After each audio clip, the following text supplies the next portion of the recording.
This is a walkthrough of a API deployment collection that I've been developing to help me actually bring an API that I've designed to life. So I have in a Postman workspace here a products API. So I have the API here, where I have the Open API definition for the products API. It's just basic CRUD. I can add, get, update, and delete my API or my products. And then I've got a schema down here for the product, and I got a API key security scheme requiring that I have a security scheme. And then I've generated a handful of collections here for my contract testing for publishing docs, and I have mocks published here, and I have performance and security testing being worked on. But I want to, this API is fully designed. It's ready for kind of development and thinking about and use. So I want to go beyond the mock and publish it as an API. And so I've chosen to do that at AWS using a handful of services. I have another one that I did with DynamoDB and AWS Gateway. This one's going to give me a little bit more robust functionality, deploying the API with the API Gateway, backing it with a Lambda and an RDS database. So in my operations workspace, here I have a variety of collections. One of them is my deploy API to AWS, Gateway plus Lambda. That's the one I want. So I'm just going to share that back to my products workspace.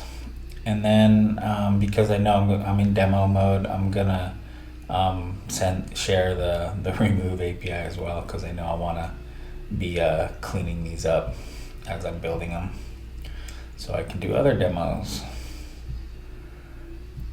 All right, so now I can go back to my products workspace, for my products API. I've got my base set of collections here, but then now I've got this deploy, which is a multi-step way that I can deploy this open API. Now, I don't want any changes. Cancel.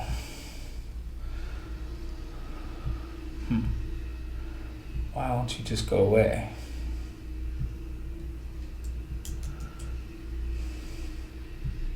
There we go. All right. So I have a pretty lengthy process, which I'll walk through, but you can just run this as a monitor as well. It doesn't have to be, or a monitor, a runner. I can walk through each of these steps, which I'll do for this demo, kind of peeling back the layers. But normally I would just choose to do it as a runner, and I can choose this deploy collection.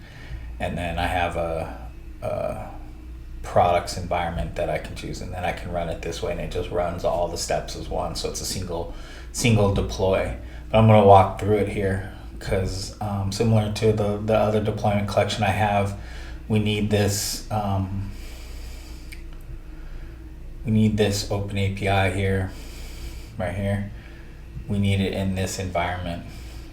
So we have an environment called deploy Lambda and RDS, where we'll be storing all of our keys and other things that we're going to need to deploy this API.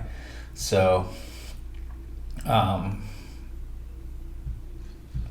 this collection here will just let me kind of step through, use this open API stored in the environment across each step without having to actually make an API call to Postman's API each time I need it.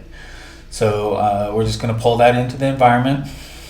There it is. I put it in the visualizer. And then I'm going to create a table function because I need an RDS table created, and I can't do that through the API. You can only do that through SQL. So I need to fire up a temporary Lambda script that's going to do that for me.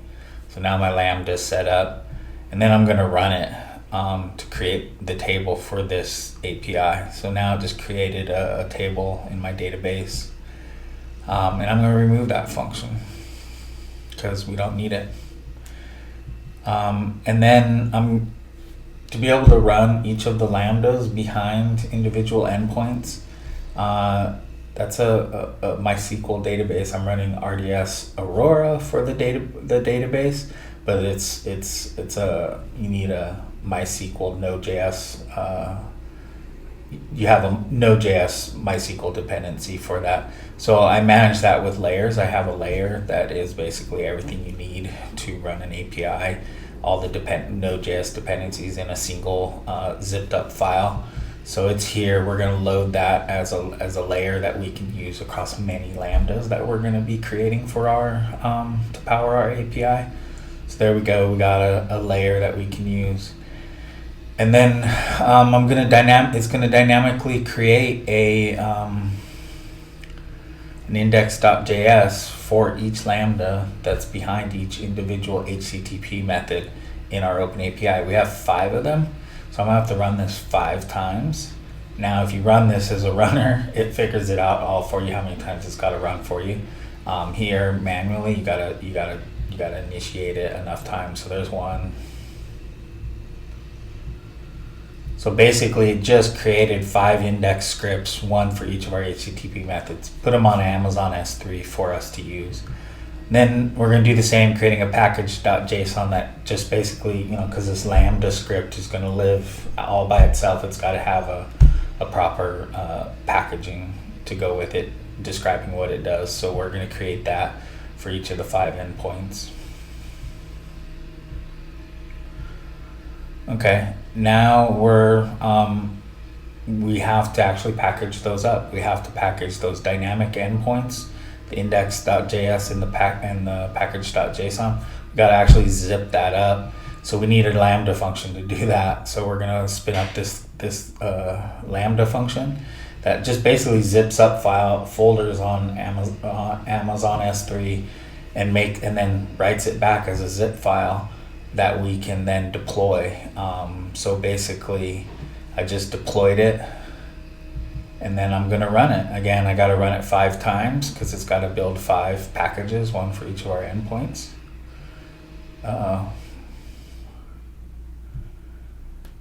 Zip file, no such key. Interesting. Okay, that one already exists. Huh. Alright, well, I'm going to keep going. We'll see what that does. See if it chokes it. Alright, now I'm actually going to deploy each Lambda.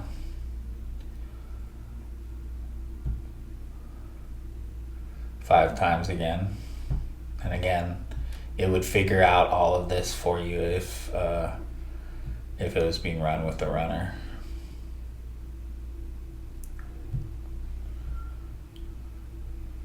Alright. And then again, I'm going to prepare the open API just like I did with my DynamoDB one. I'm going to basically prepare my open API, add the vendor extensions needed to speak to Lambda, run the Lambdas, and then I'm actually going to publish that to the API gateway. Now it's just published there. It's not actually deployed in the context of the AWS API gateway. Now I've got to actually deploy it. I'm going to just deploy it to a development stage. Using the gateway, you can define your own stages, usually like development, staging, production, or you can call them anything else you want. And you can just, I'm using this to deploy to a development stage. So now our API is available as part of a development stage. We can access it. Now, in our open API, we specified that there has to be an API key present for anyone to access this. So to get an API key, first we need a usage plan for this API that will describe, how much of the API people can access, what the rate limits are, how much can they grab, per day. We have a day limit here. and allows them to burst. But we can adjust this after the fact. But every API should have a usage plan. And then we're going to create an API key for us to actually use our API. But then that API key's got to actually be added to that usage plan associated with it to be able to work. So all this is stored in our environment, but we've basically just walked through and deployed an API as well as a set of Lambdas behind each individual API and an RDS database behind it. So unless something got screwed up, I should be able to actually hit test here and send a test request to our new API. I got an empty array, that's a good sign. So let's go to add request. In my body here, I've got a test product that I want to add. The product test, we'll make it 1.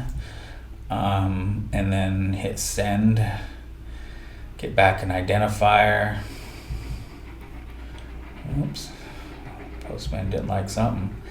Go back to my get request, hit send, and I've got a product in the database. So now I've got an API that I can create, read, update, and delete my products. It's pretty basic. It's a basic CRUD API, but because it's powered by Lambda, I can add in additional functionality.